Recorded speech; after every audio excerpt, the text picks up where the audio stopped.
John Perkins takes a critical look at the United States' role in global capitalism in his new book, Confessions of an Economic Hitman. This talk from Books and Books in Coral Gables, Florida, is an hour.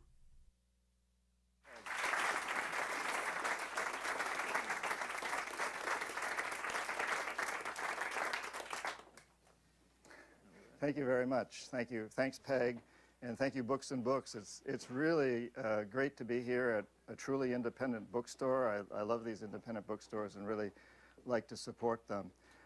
So tonight, just to give you a little summary of what I'm planning, would be a brief talk, maybe half an hour, and then plenty of time for questions and answers, because that lets me know what you're really thinking about and gives you a chance to ask what's really on your mind. And then we'll do some book signings. And to summarize the talk, what I'd like to talk about is the basically post-World War II history of the world, which is really the story of the building of an empire. And this empire has brought us to today's world, which I think is a time when we have great opportunity to do wonderful things in the world. Not be an empire, but be a compassionate republic, and use all these resources, because we're the first truly global empire in the history of the world, and also the only one to have been created primarily without military power. It's been primarily done through economic hitmen like me. And we find ourselves today with more resources than any country's ever had in the history of the world, more brain power, more technology, and we're truly in a position where we can realize the dream of the American founding fathers of life, liberty, and the pursuit of happiness for all people around the world, where we can bring these resources to bear in a global way to bring prosperity and peace to everyone. Okay, so, and then in the talk, I'll just like to talk about how 9/11 affected me and what I think the implications are for the world, and perhaps where we're going from here. But before I begin, just a couple of words about the book itself. I tried to write this book from a very personal standpoint. I tried to make it exciting and inspiring, and yet at the same time cover the history of the world since World War II and cover economics, but not in a way like economists usually write, which bores the living daylights out of me. And I'm an economist, theoretically. So I tried to present economic theory and history in a way that everybody could understand, and hope that I've done that. Okay, so now to the subject at hand. The history of post-World War II really starts with World War I and the Depression, and then goes into World War II. These were times of tremendous crisis, when my parents and grandparents were under a great deal of fear, a great deal of anxiety. They were struggling to make the world a better place for me and for our generation. And to do that, they had to fight 2 world wars and bring us up out of a depression. At the end of World War II, we found ourselves in a very different world. And we created the World Bank at the end of World War II as an organization to reconstruct a devastated Europe. The World Bank actually did a very good job at that, and also devastated Asia. In the process, though, even from the beginning, the World Bank and the IMF and the other institutions associated with those organizations became politicized, because the new enemy as we emerged from World War II was Russia, Soviet Union, communism. And so part of rebuilding Europe became not just an altruistic venture, but one to prove that capitalism was better than communism. So even at the very beginning, these organizations became rather politicized. As we moved up through history, we saw this happening more and more. In 1951, a democratically elected premier took over Iran, democratically elected unanimously by the people of Iran. His name was Mossadegh. And he was heralded throughout the world as the hope for democracy in the Middle East and everywhere else. He was Time Magazine's Man of the Year in 1951. But part of his campaign had been to rein in the oil companies. And as soon as he became premier, he began to rein in the oil companies. He insisted, particularly that British Petroleum, what is now BP, returned to the people of Iran a larger share of the profits. BP was taking out an estimated 85% of all the money it made on oil, taking it out of Iran. And he said, this isn't acceptable. You need to share a much greater part with the Persian people, the Iranian people. The British were very upset about this, and so were we in the United States. When Eisenhower became president, he decided to do something about this. But the problem was, Iran was on the border with Russia, and Russia had nuclear weapons, and so did we. And we feared nuclear holocaust. We feared war. We didn't dare send the military into Iran. So the decision was made to send in a CIA agent whose name was Kermit Roosevelt, Teddy's grandson. And Kermit Roosevelt, almost alone, he had a little help, and he had a few $1 million. He went into Iran, and he fomented demonstrations and strikes. And to make a long story short, he overthrew this democratically elected premier and replaced him with the Shah, who became, as most of us know, a despot, a dictator, and a very brutal one, and a very unpopular one ultimately. And there's a term in this that the CIA uses, which is blowback. And we've had a lot of blowback as a result of doing that, including Osama bin Laden as one of those blowbacks. But at that point, it was recognized that this was a great way to build an empire. You didn't have to use armies. You sent one man in with a few $1 million and fomented revolution, overthrew people, changed things. In a way, Kermit Roosevelt was the first economic hitman. Problem with Kermit was that he was a CIA agent, a government employee. And almost immediately it was recognized that that was not acceptable, because if he'd been caught, the US government would have been implicated, and the consequences could have been dire. So shortly after that, the decision was made to use private companies to carry out these policies. I'm an inheritor of all of that. My own story then, which is told in detail in the book, really began in 1968 while I was in business school in Boston and was recruited by the National Security Agency, the nation's largest and probably most secretive, least understood spy organization. And at that time, the NSA gave me a lot of tests, personality tests, lie detector tests, and they concluded that I was a good potential economic hitman. And they also discovered a number of character traits about me that were weaknesses that would give them a hook into me. We can talk about those later if you want to. It's all in the book. Then I went in the Peace Corps at the NSA's encouragement and spent the next 3 years in Ecuador, in the Amazon areas and the Andean areas, working with people who were opposing the oil companies and still are, getting a first-hand knowledge of what was going on there. Afterwards, I came out and was given employment with a consulting firm in Boston, Charles T. Main. There was a firm of about 2,000 international consultants, very low-profile firm. Probably nobody's ever heard of it. In fact, it doesn't exist now. At that point, it had existed for about 100 years, but it's kind of dissolved itself in the process. I was trained by a woman named Claudine, who was an amazing woman. I see a few smiles. Some of you have read the book, I think. She was extremely intelligent, extremely seductive, extremely clever and cunning. And she, let me know that she knew all my weaknesses. She undoubtedly had access to the NSA files. And she basically let me know that if I became an economic hitman, all my dreams would be fulfilled, starting with her.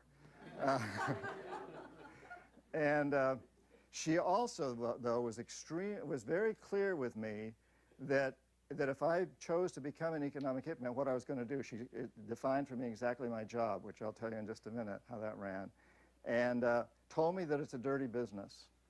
And that she said, once you're in for life. You can never talk about this, and you can never get out. You're in for life. And so don't take this job. Don't go to Indonesia, which was going to be my first assignment, unless you're willing to do this. I was willing. And so I went forward with this. this is rather typical of how economic hitmen were recruited in those days. Things have changed now a bit, but that's how we were recruited in those days. Now, what exactly does an economic hitman do?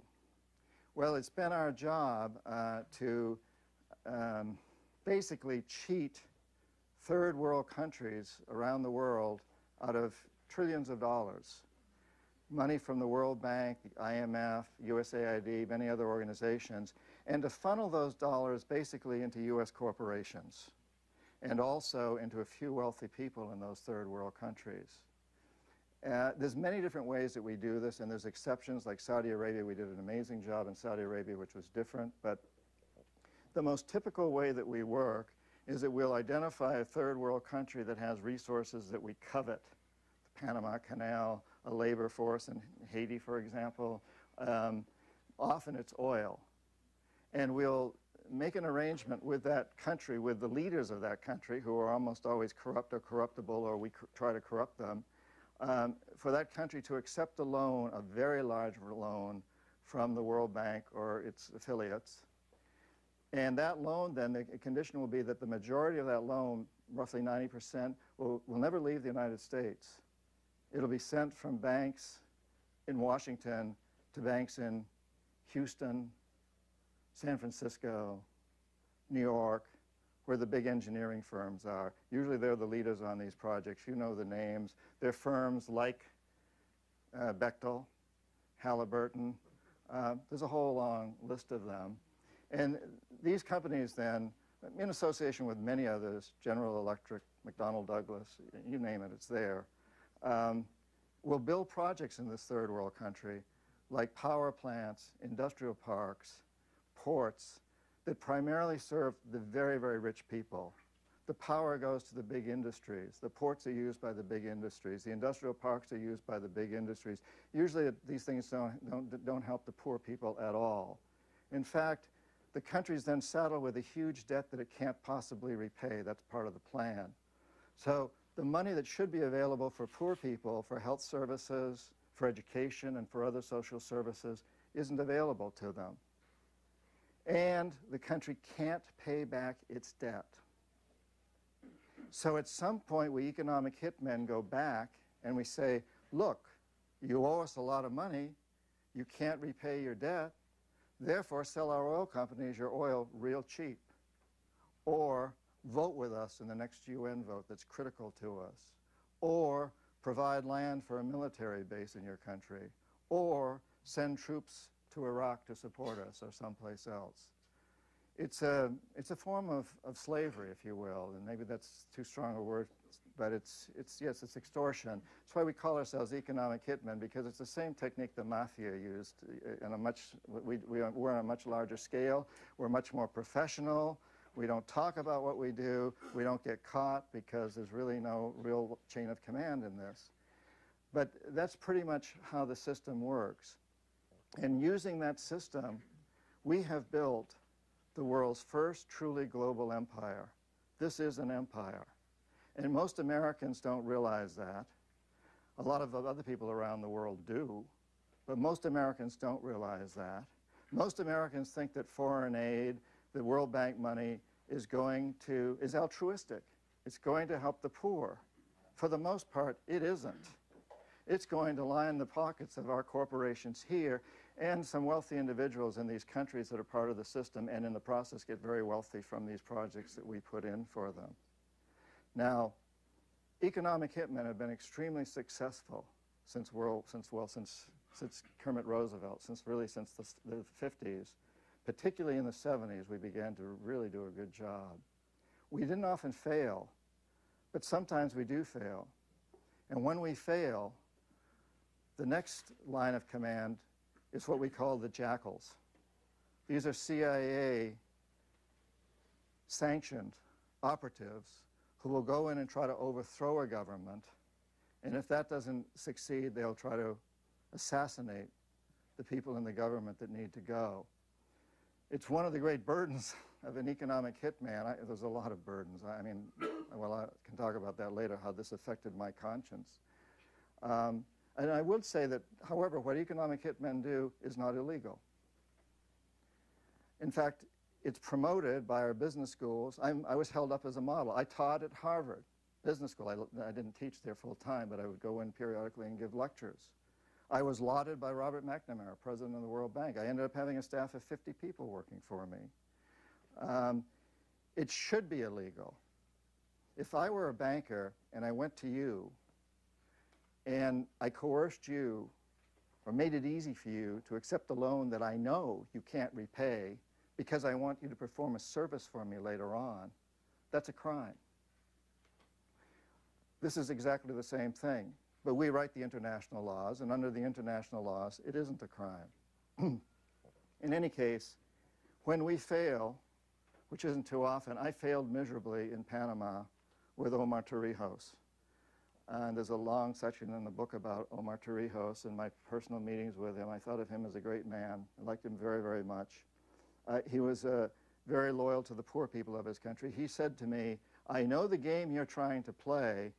I know if I play the game, I will get personally wealthy. I'm not interested. I want you to help the poor people in my country. He didn't play the game, and so the Jackals moved in, and in 1981, his plane blew up, crashed into a mountain, and every evidence, I was just the night before last talking to the former OAS, Organization of American State Representative from Panama at that time, who said in Panama, there's absolutely no question that this was CIA. Of course, our FBI didn't find that to be the case. But also, I failed in Ecuador with Jaime Roldos, who was he was the first democratically elected president of Ecuador after a very long line of dictators. And he ran on a policy of reining in the oil companies, very much like Mossadegh. And when he became president, he immediately implemented a policy to rein in the oil companies. And he also got into his helicopter one afternoon. The helicopter rose up and exploded. This is what happens. It's happened many places around the world. You can probably name a few of them. Now, when the economic hitmen and the Jackals both fail, which is very unusual these days, the last resort is our military, our young men and women. And a good example of that is Iraq. But before I get into Iraq, let me just touch on Saudi Arabia, which sets the stage for Iraq. In 1971, okay, I'm trying to speak up. We got such a full room here, and I really appreciate all of you being here, but I'm sorry that we got people out in the courtyard, I think with microphones. The microphone reaches out there, so you might want to go out to the courtyard too. In 1971,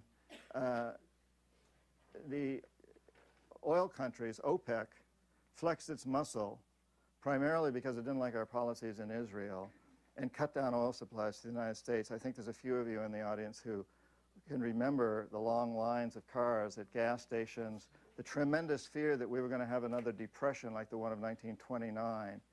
And the U.S. Treasury Department came to me at that time and a couple of other economic hitmen and said, this is unacceptable. What kind of a plan can you devise to make sure this never happens again? Well, we knew that the key was Saudi Arabia. Saudi Arabia had more oil than anybody else in the world, and we knew that the House of Saud, the royal family, was corrupted and corruptible. And so we zeroed in on Saudi Arabia. It's a long, fascinating story on how we made this plan work, including some interesting things we did, pimping and all kinds of things that are described in detail in the book. But to make that long story short, the plan we came up with, and which Saudi Arabia accepted, was that Saudi Arabia would send most of its oil money, petrodollars, back to the United States, investing them in U.S. government securities, which it has done to the tune of many trillions of dollars. And the U.S. Treasury Department would be given control over all the interest earned on these government securities and would use that interest to hire U.S. companies to build projects in Saudi Arabia. Those projects were things like salinization plants, big power plants, highways, ports. Huge cities rose out of the desert in Saudi Arabia, and we did it in a westernizing way. We have turned Saudi Arabia essentially into a westernized country. I should back off a little bit and say part of the way we convinced the House of Saud to do this was to let them know that if they didn't do it, they would go the way of Mossadegh.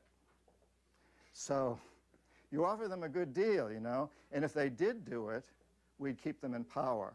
Part of their deal with us was that they would assure that the price of oil will remain within limits acceptable to us for as long as they're in power, which they've done. They are able to do that because they control so much of the world's oil.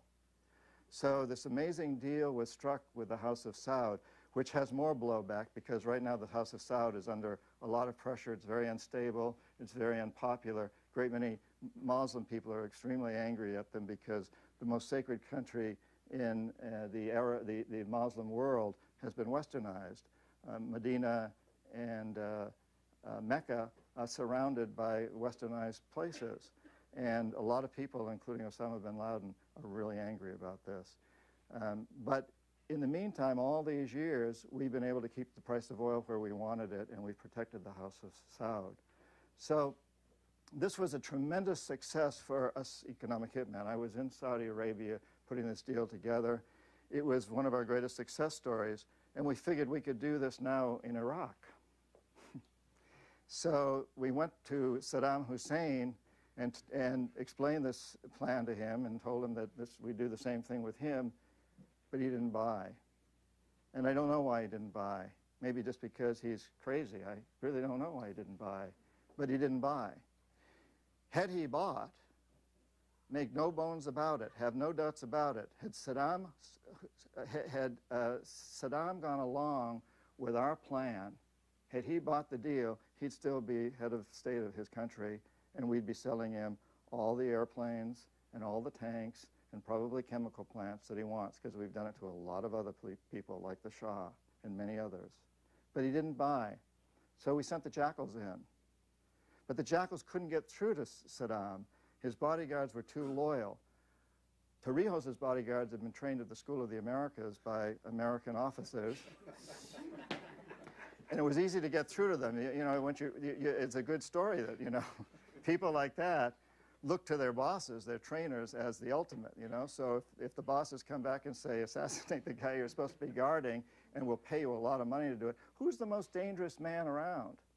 The guy that's carrying the guns.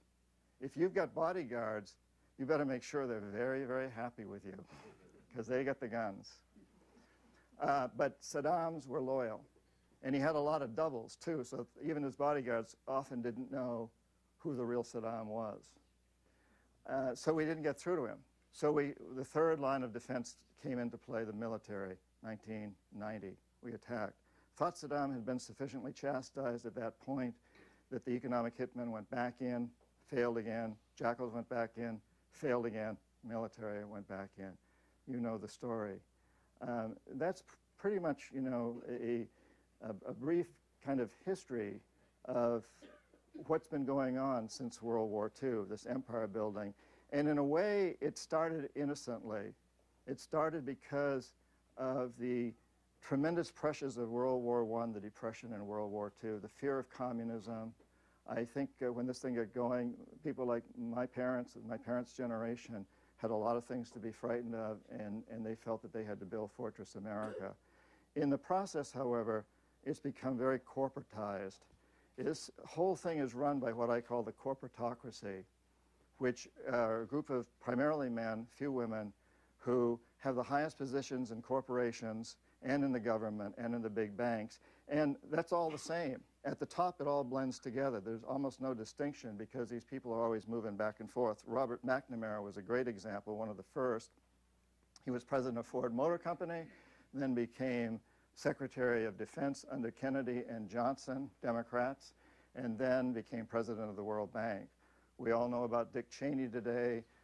We know about George Shultz probably, and many others. And it happens under both regimes, Democrat and Republican, that it's shocking. Isn't it shocking that you could work for, let's say, you had a very high position in the chemical industry, and you could be brought into government to be the main watchdog of the chemical industry, and then you leave government and you go back out and get even a higher job in the chemical industry. Is that not a conflict of interest? How does this country, how do we, us as citizens, accept that? It's happening all the time, under both administrations. This is not a partisan issue. And in the process, we've built this amazing empire. Today, out of the 100 largest economies in the world, 52 are corporations. They're not countries. They're corporations. 47 are U.S. corporations. This empire is not only U.S., but the U.S. is the CEO. There's no question about it, the quarterback, however you want to look at it. So here we are today in a situation where one nation, ours, that has about 5% of the world's population, is consuming about 25% of the world's resources. But it's even worse than that, because of that 5% of the world's population, U.S. citizens, only 1% of that, 5%, controls more wealth, more of America's assets than 90% of our own population. So really this 25% of the world's resources is feeding 1% of 5% of the world's population. That's an empire. That's truly an empire. And it's built on a form of slavery. You can use different names for this, but we've got an awful lot of people around the world serving this empire who are working for subsistence wages. Anyway, that's another topic I could get into more. The good news, and what I really want to get at, is what happened to me at 9/11 and where this is taking us now, and then I'll open this up to questions. On 9/11, I happened to be in the Amazon. These days I do a lot of nonprofit work with a great nonprofit organization called Dream Change, dreamchange.org, that does a lot of work in the Amazon. I was in the Amazon on 9/11, but with indigenous people there, headhunters. And they're very safe, incidentally, unlike the masters I served here, you know. Shortly after 9/11, I went up to Ground Zero. And I stood there and looked at those smoldering ruins and smelled the burning flesh and was deeply, deeply moved. I have a 22-year-old daughter. And I'm about to turn 60. And I realized what a tremendous responsibility I had to take for what had happened at 9/11. Now, don't get me wrong, I consider Osama bin Laden to be a mass murderer. He needs to be brought to justice. But I also realize that there's millions, maybe billions of people on this planet who see him as a hero, unfortunately. He's had, I mean, so I recently read an article where somebody argued that he's a great man from the standpoint that he will go down in history. There's no question. He's changed history. And many people around the world look at him as a David up against a Goliath, or as a Robin Hood. I think that's very unfortunate, but it's a fact. And it's that way because of this empire that we've created, where a great many people are terribly, terribly unhappy, destitute, feel exploited by us. We may not realize that our foreign aid is not used altruistically, but most people around the world do. I just came back recently from Tibet and Nepal. I traveled to Latin America a lot. I was in Europe. I traveled around a lot. And I'm amazed at in some countries that we consider to be primarily illiterate, people there really know what's going on. And they know that their countries are getting huge loans from the World Bank, and they know their lives aren't getting any better, they're getting worse. They know that American companies are over there making a lot of money, and they know that few of their wealthy people are making a lot of money, and they're angry. And we've created that situation. But and so I realized at 9/11 about all of that, and I realized, you know, I'm almost 60. I don't know how many more days, years, decades I've got left. I got a 22-year-old daughter. And what I know is the world that I'm leaving her is not as good as the one my dad left me. And I know that we can do a lot better than this, and that this is how I have to devote the rest of my life, to doing that. So at that point, I realized I had to break my code of silence. And I hadn't talked about, over the years, I'd thought about writing this book. I'd started writing it a number of times and was threatened and bribed out of writing it, including some pretty big bribes, which I assuaged my guilt by putting those bribes toward the nonprofit work I was doing in some of the countries that I'd ripped off before. One time I got a bribe of about $500,000. Most of it went to the nonprofit work that I was doing. But I realized at 9/11 that I had to do a lot more than that. I had to tell the story because the American people are being ripped off. We don't know what's going on, and we need to know. And it's partly our own fault that we don't know, because the information, there's a lot of books that talk about this. A lot of them are pretty academic and not easy to read. I have a hard time reading them. But there is information out there, but the main media doesn't cover it very much. You know, the media of this country is owned by 6 organizations. In 1983, we all complained because 50 organizations controlled the press. Today, it's 6. And I talk about in the book how one of the publishers of one of those media groups really wanted to publish my book but didn't dare because he was afraid he'd lose his job because, well, anyway, that's another story. But so 9/11, what I realized was that we are in a position now where we can turn this thing around. And I happen to have been doing all this work with these indigenous people in the Amazon and many other places. And every indigenous culture I've worked with has prophecies that this is the time of change. The Quechua, the Maya, the Zulus, the Bushmen, the people of the Asian steppes, the Tibetans, they all have these prophecies. The Hopi, you can go on and on and on and on. The Abenaki, the Algonquin, keep going, you know. North America, South America, Africa, Asia, Polynesia, they all predict that this is the time of tremendous change. And before I wrote this book, I wrote 5 other books published of mine on indigenous people, very, very different from this. This was acceptable as an economic hitman. I was allowed to write those books. But, and so I was very familiar with this. And as I sat there at ground zero, I realized that we must turn this around, and we can turn it around. That today, the very people, this empire, which is our empire, it's our tax money that's gone to build this empire, and it still goes to build it. And the money we spend for these corporations with the products that they sell us, we can influence them. We've had a tremendous history of success at changing things. 100 years ago, you women couldn't vote in this country. 40 years ago, you blacks couldn't ride on the same bus as whites in many parts of the South. 30 years ago, the eagle was going extinct. My lifetime, a great deal of this country's money and time and energy was spent trying to get rid of the Soviet Union. Didn't do it. But a handful of labor union leaders, playwrights, poets, and artists got rid of the Soviet Union. It was a change of consciousness. It happens from us. Always. It's always happened from us, and it will. It is not going to happen from the politicians. I don't care whether Kerry's president or Bush or whoever. They're not going to do it unless we, the people, put somebody there that really is committed to real change. It's not going to happen from the corporate executives. Why should they want to change anything?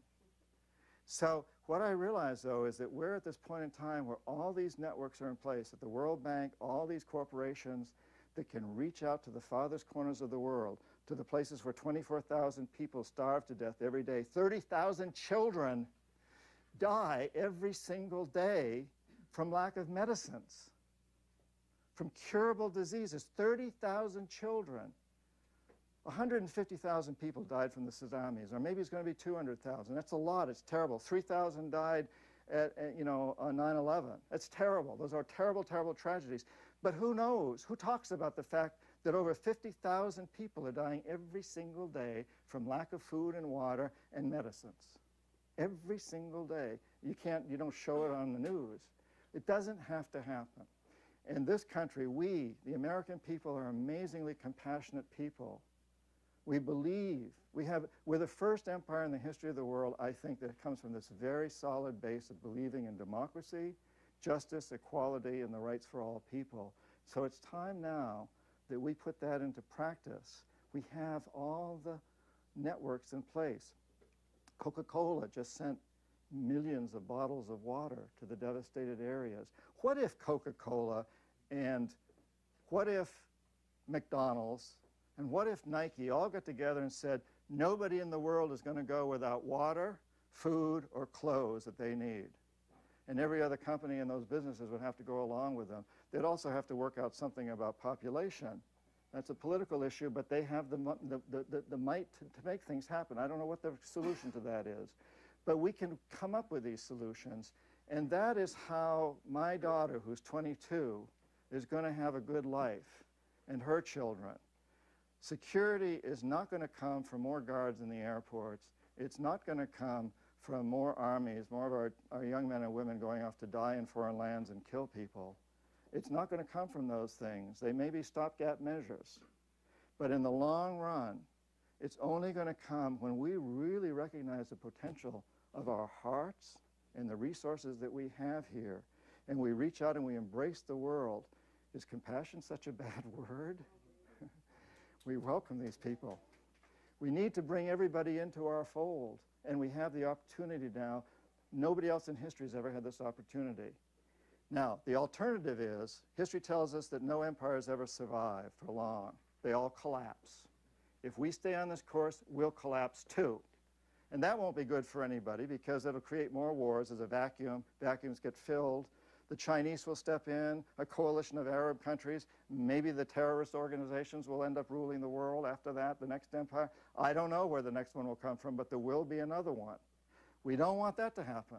We are at this opportunity. We're in a position not unlike our forefathers back in the 1770s when they went up against the British Empire, which was their empire. You know, George Washington was a traitor, a terrorist. He stuck his head in the noose because he went up against his own government.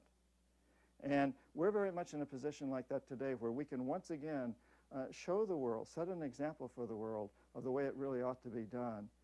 And so I'm going to bring this talk to a close, and then we'll go to questions and answers in just a minute. But I just want to close by saying thank you so much, all of you, for being here. And we're all going to get together, and we're going to change things so that our children and their children's children all around the world will have the world that they deserve and one we can give them. Thank you.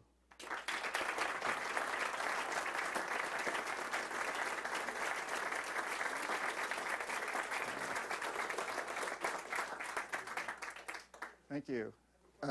Questions?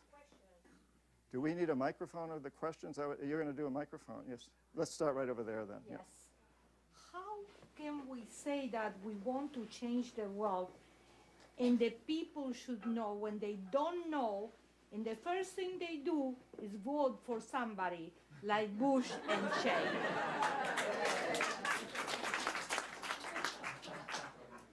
Well, you know, obviously that election's a long story. But it may not be finished yet. I personally didn't think that Kerry and Edwards ran a very good campaign against them. None of the issues I'm talking about here tonight came up. The only time we talked about the international issue was Iraq. And this isn't, I mean, Iraq is not about Iraq. Iraq is about our whole world policy. And I think that should have come up. It didn't come up. I was very disappointed in the Democratic Party this time. Well, I don't know. You know, think about it this way. If Kerry had got elected, look at the problems he'd be stuck with. Do you think he could really in the next 4 years solve them? And if he didn't solve them, then what would have happened in the next election? I don't know. But what I want to say is we got to do better.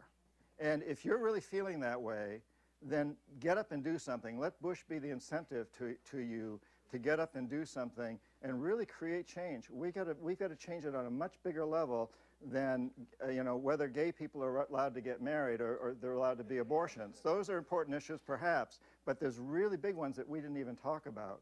Could I ask you a question? As you said very well, all the policies of the Monetary International Bank and everything has created a lot of poverty, especially in Latin America. That's where, in Argentina especially, where all the money went, a lot of money went. What's the situation now that Argentina has decided to not to honor all the debt and renegotiate the bonds and with a different interest rate, etc., and they are not going to do it. In other words, they're sticking to their guns as far as the renegotiation is.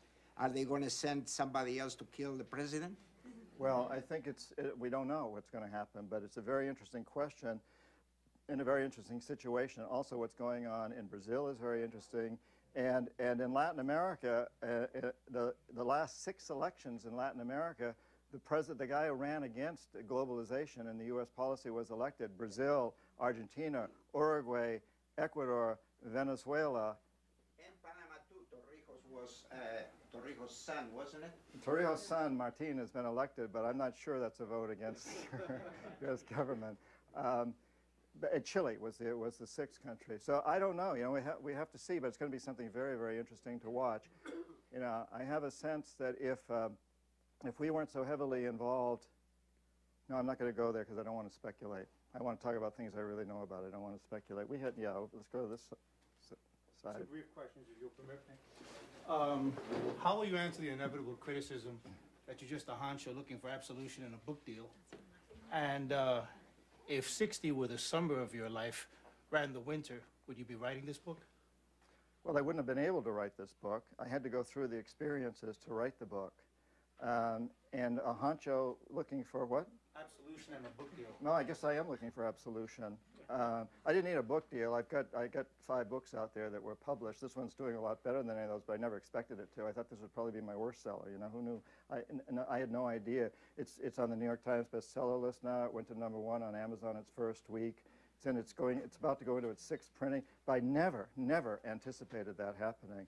So, and I will say that the proceeds from this book I'm going to use primarily to spread this word.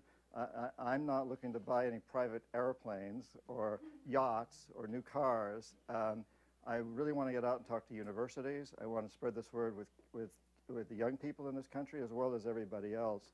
So the book is going to help support that, as well as something we call the WOW program, Waking Our World. I'd invite you all to join at dreamchange.org. That's a nonprofit of 501c3. So I am looking for absolution, yes. But I think I hope it's going further than what you suggested. Thank you. Yes. Here? In the glasses, yes. You. Yeah, me. Okay. Yeah. With this business of the rotating stuff and from corporations to government, back to corporations again, endlessly and you have named people who are in the current administration or current control in Washington, so to speak, have been there and their friends for 40, 50 years. As individuals, how do we begin to break this particular cycle? It's going to take more than just being environmentalists and cultural change or spiritual change. Yes. What is it going to take specifically? Yes. I can't tell you specifically what to do, and anybody who's looking for someone to tell them what to do is really looking for the system to perpetrate itself, because that's how we've grown up, being told this is what you need to do. The media is doing it to us now. The corporations are doing it. We each have to do what comes from our hearts. In the book, there's a lot of suggestions as to things people can do. But one very important one is joining civil social movements that have given women the right to vote and have allowed blacks to be on the same bus as whites and have protected the bald eagle and done a lot more things. When we join these movements, and you don't have to be actively involved if you don't feel like it, give them your money, help them. When we get together and we put our minds and our brains and our feelings and our emotions and our energy together, we accomplish amazing things. And there's lots of movements you could join, depending on what comes from your heart, whether you're anti-globalization, pro-environment, pro-women's rights, whatever it is, get involved. Get involved. Have meetings. In the book, I suggest that people get together in meetings. And I have another website, johnperkins.org, which talks about, forming groups in your house to get together and talk about these things. Start by talking about my book, if you want, and then talk about somebody else's book and somebody else's book. How did the American Revolution happen? People were scared. They were up against the biggest, strongest army and empire in the history of the world. Tom Paine wrote an amazing book called Common Sense. And people went to taverns and talked about it. That's a good thing to do. Go to taverns and talk about my book. Talk about lots of books. David Corton has some good, there's lots of people with good books. But Paul Revere invented networking. He did. I'm not sure he invented it, but he did a good job at promoting it. That's what we need to do now. And each one of us has to look into our heart and say, what can I do? But you must do something and learn more. Get educated, and don't let anybody be ignorant. Don't give them the opportunity. You know, it's not about Kerry or Bush teaching us things. It's about us teaching each other. Speak up at every dinner you're at. Speak up with every person you talk to. I talk to cab drivers. I talk to everybody I possibly can and say, do you understand what's going on? Thank you. Thank you. Yeah, I teach media studies up at Florida Atlantic University in Boca Raton. And one of the things that I talk about in my class, Mass Communication Theory, is the debate that waged internationally in the 1970s by the non-aligned nations with regard to the New World Information and Communication Order. This is something that took place in UNESCO. It was largely a debate, really nothing more than that. But it continued, and a lot of these nations, third world nations, realized that they could not have an economic order without having first an information order. So they vied for this. And once again, it's one of the reasons that the United States pulled out of UNESCO and so on and so forth. But I'm wondering, from your perspective, as to whether or not you had, if this came into play in your negotiations with these countries, the media generally, state-owned media, and concerns with regard to public opinion. No.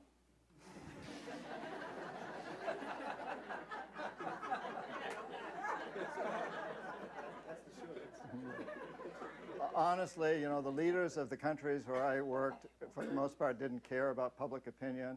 Often they weren't democratically elected, but even if they were, they knew they were going to make a lot of money, so they might get thrown out of office at the next term, but they still would have incurred this debt.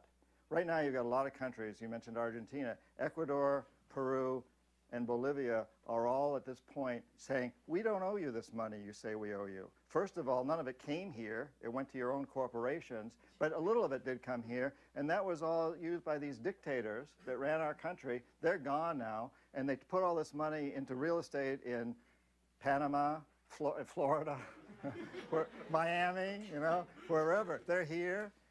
So we don't owe this money. Don't try to hit us up for the money. We don't owe it. We didn't do this. But at the time, you know, nobody asked for the public opinion in that.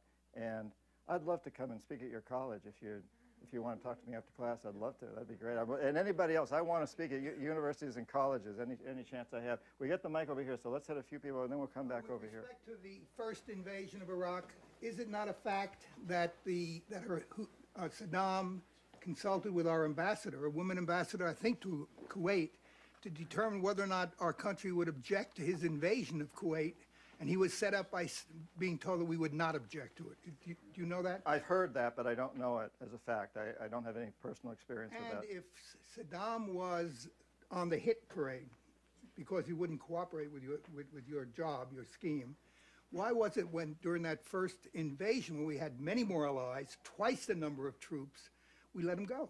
We stopped rather than finish the job if that was the job we wanted to do because he wouldn't cooperate with us. Well, I think there are a number of factors there, including some tactical ones that the military was concerned about. But also, at that point, we figured he'd been chastised enough that he now would come around. And we would much rather have gone in and won him over to our side and have him brought his whole people and country over and worked a deal like in Saudi Arabia than have to go through what we're going through right now. Actually, that was Cheney's advice to the first Bush president. There you go. All right. Thank you. Has it always been the case, or can you think of any scenarios when you've got these large corporations that are going in and building infrastructure in some of these countries? So like you said, building ports, roads, infrastructure. Why has it never been the case that a country has never been able to turn that around and build their economies in order to be able to repay back that loan? Is it always because that those governments are corrupt, or that governments that aren't corrupt were never approached with the money? I mean, why has that never been turned around so that those countries could pay it back? If a country has resources we want, it is approached. Whether it's corrupt or not, we try to corrupt it if it isn't corrupt. It's a very good question, and in fact, it happened in Panama. And I tell in the book how Omar Torrijos, the president of Panama, invited me to his house, and we had this conversation. He said, look, I think I stated this a little bit already. I know what you're trying to do, and you're going to offer me a lot of money. I'll make a lot of money out of this. I don't want that. I want you to help my poor people. So you've got two choices. You can come into my country, I'll welcome you in, and do real projects that serve the poor, or you can get out of my country.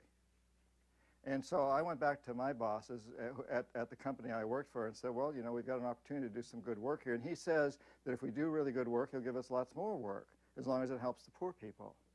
Or we can leave. And my bosses all said, well, let's stay in Panama. Even though this flew in the face of what we're supposed to do with economic hitman, we also were running a private engineering consulting firm. And so we did go into Panama. We got funds from the Inter-American Development Bank, and we built some really good projects in Panama that helped the really poor people. These were rural development projects, a lot of irrigation ditches, roads out there, marketplaces, really good projects. He was assassinated. Okay, over here. I'm curious, how come you're able to write this book? Why have they let you alone to write this? I mean, based upon what you're sharing, it seems like a very precarious position for you. You're not the first person to ask that question. And I wish you'd listen to the question. I wish you'd all listen to that question. Where have we come from that we can ask? This is not a seditious book. I'm a very loyal American. I don't advocate the overthrow of anybody. I'm not opposed to Bush or Kerry or Clinton or anybody else. I'm not bad-mouthing anybody in the book. I'm simply telling the facts of history of how I lived my life under this system.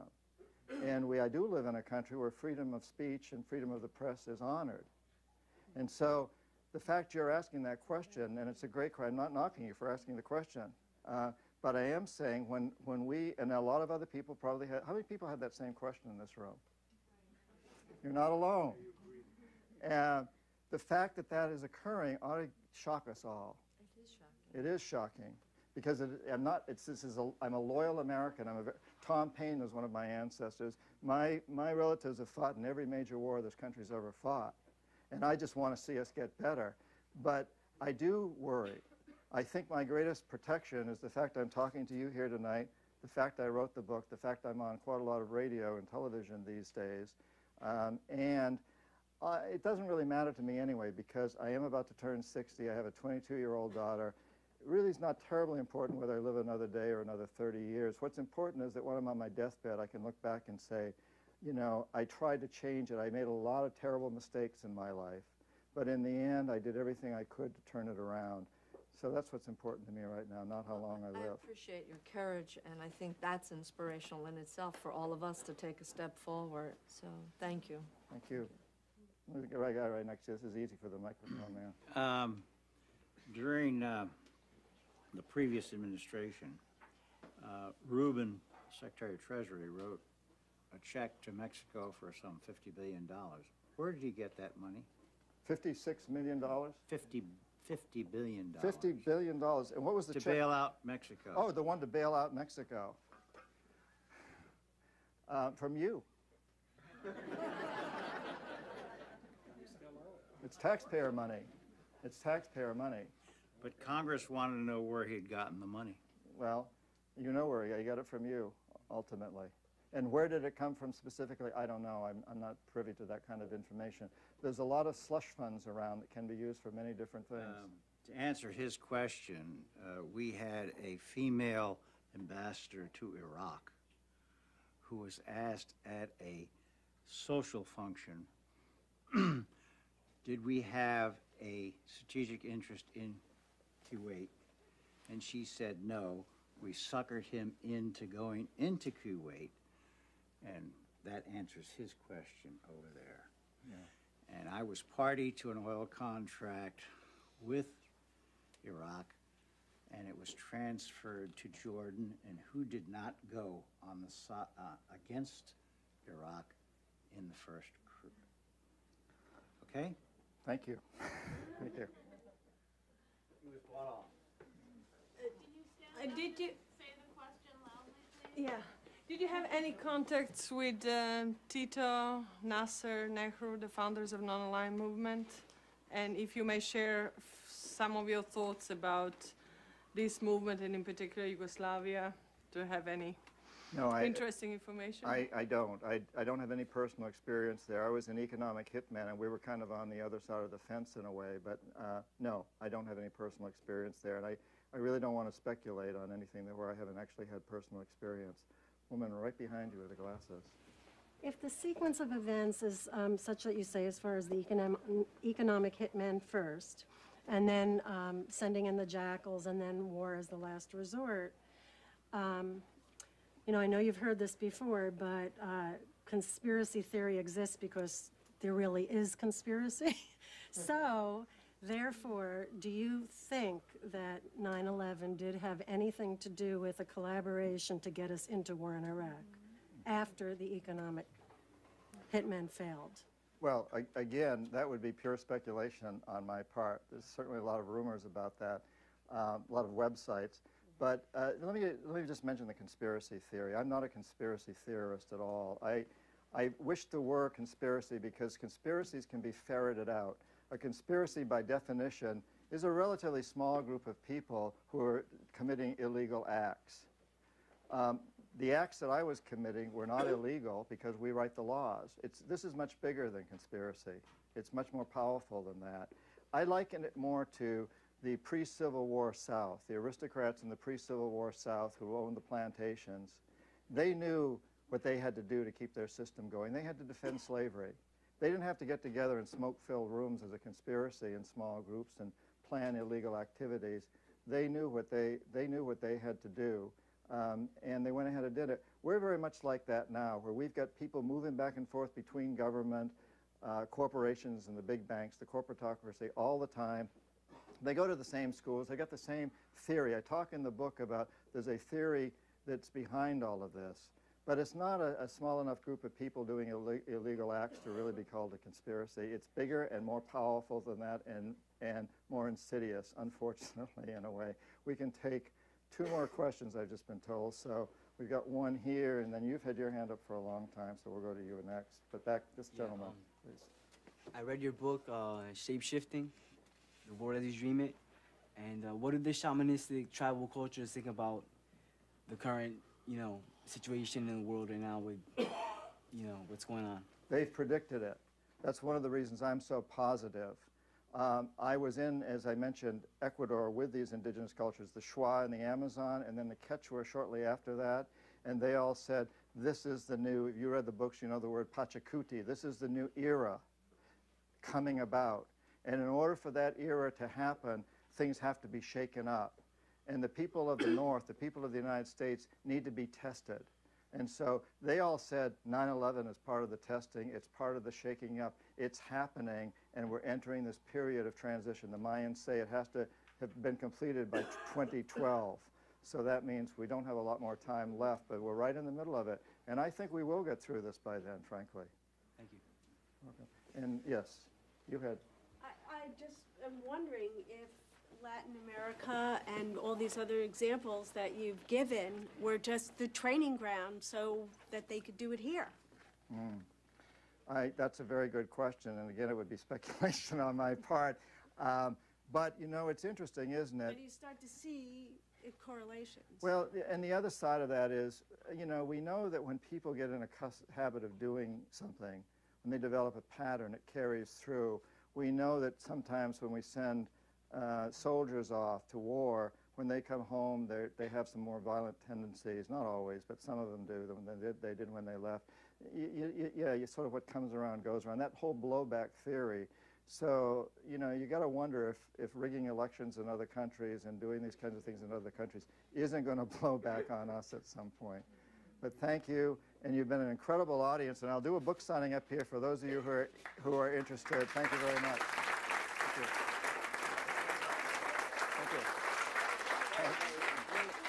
Great. Thank you.